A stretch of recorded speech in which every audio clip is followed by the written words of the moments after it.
ভাই বউ ঠিকতিস না, দেখেন দিন কেতে কি সমস্যা। প্রকল্পতি মেলা কিছু তৈরি করা লাগে বুঝছো। তোর বাড়ির সদর কি দক্ষিণ দিকে? কিন্তু সব কিছু যদি ভালো কবিরাজ। আরে আসানি এখন কি হবে? ওই কবিরাজ বললো তুমি ঢাকাই খাওয়াবা ওষুধ। তোর বউ থাকে কি না থাকে কি দেখবো। কবিরাজ বিশ্বাস করিনি আমি। বিশ্বাস করতে হবে তোর হাট। সালাম আলাইকুম। ওয়ালাইকুম আসসালাম। এবার বসেন কি সমস্যা বলেন। হ্যাঁ বসেন, এবার বসেন, বলো দেখি কি খবর। ভাই আমার এই ভাই বউ ঠিকতিস না, দেখেন দিন কেতে কি সমস্যা। আরে বউ তো বউ, কাঁঠালের আঠা মতো জোড়া লেগে যাবে। আজকে জায়গায় চলেই যাও তোমরা। আইজগিরি একটা রুগী পাইছি। আইজগির আমার বাড়ি আইগির যেসব মানে মশলা নেই এগির দে সেই সব মশলাগুলো এগির আজির গর্ব এগির।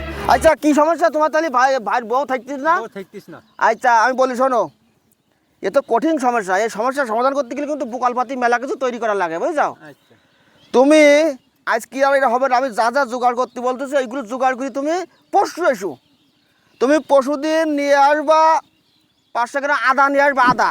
আচ্ছা তাহলে তুই 200 এসপি গরম মশলা, তেজপাতা এসপি 500 গ্রাম। হাতটা লম্বা করতে বাচ্চা, হাতটা লম্বা কর। এই পানি দেখি তোর কি সমস্যা। তোর বাড়ির সদর কি দক্ষিণ দিকে? বাড়ির সামনে ও প্যারা গাছটা কাকিরো আমাকে তোমার বাড়ির পাশে বাঁশবাগানটা কাদেরও? হ্যাঁ একটা বাঁশবাগান আছে। আমি দেখতে পাচ্ছি।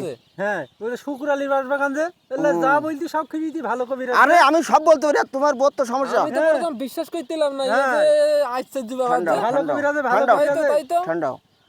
তোমার বোর কিন্তু সম্পর্ক আছে ভাই। এই সম্পর্ক কিন্তু দ্রুত কাটাইতে হবে। জিনিসগুলো আমি বলেছি, এই জিনিসগুলো তুমি কালকে না হোক পরশুদিন নিয়ে আসবা, ঠিক আছে? হ্যাঁ ঠিক আছে। তাহলে তোমরা এইগুলো সবগুলো কালকে তোমরা আজকে যাও, তাহলে সব জোগাড় করে নিয়ে আসবা। আমি ওয়ালাইকুম আসসালাম। ঠিক আছে। আমি আরো মনে করছিলাম বাড়ি পাবান কিনা পান, আমি তো সবসময় বাড়ি থাকেন। না এখন থেকে আমি সবসময় বাড়ি থাকি, রুগী দেখাশুনো করি। বিভিন্ন রুগী আছে, বসেন। ভাই ওই সমস্যা বিশাল সমস্যা ভাই। আরে কি সমস্যা দ্রুত বলেন, দেখি সন্ধ্যে হয়ে গেছে। আমার না, আমার সে বাড়ির ছেলেটা আর বিশাল অসুস্থ। আচ্ছা আমার বাসায় যাইবেন আপনার?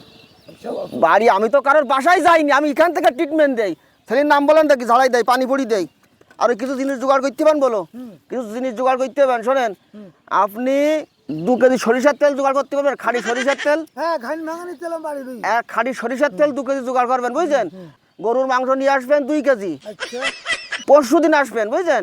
আচ্ছা 2 কেজি গরুর মাংস আর ছাগলের মাংস নিয়ে আসবেন 1 কেজি, ঠিক আছে? আর আমি পানি পড়ে দিতে, ছেলের নামটা বলেন হাত দেখি। ছেলের নাম হলো আজিবা রহমান।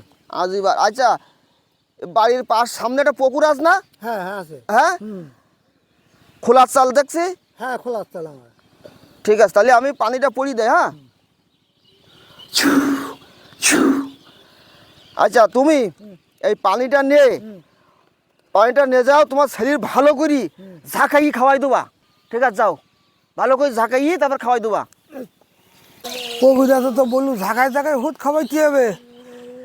তোর এখন অবস্থা কেরাম হইতে?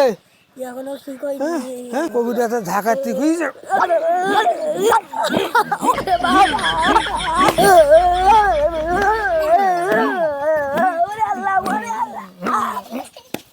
ঢাকাই আমার ছেলে শেষ হয়ে গেল না, থেকে ঢাকাই খাই তুইলু।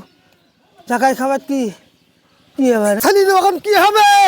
ওই কবিরাজ বললো তুমি ঢাকাই খাওয়াবা ওষুধ। আমার ঢাকায় দিয়ে আমার ছেলে এখন একদম অজ্ঞান হয়ে গেছে। কি হবে এখন উপায় বলো দিন। কবিরাজ তোর পাই আগে তোর ব্যবস্থা করবান, দাঁড়া কবিরাজের ব্যবস্থা করে আসি আগে, তারপর দেখতেছি আমি তোর মানা কবিরাজের ব্যবস্থা করে আসি আগে।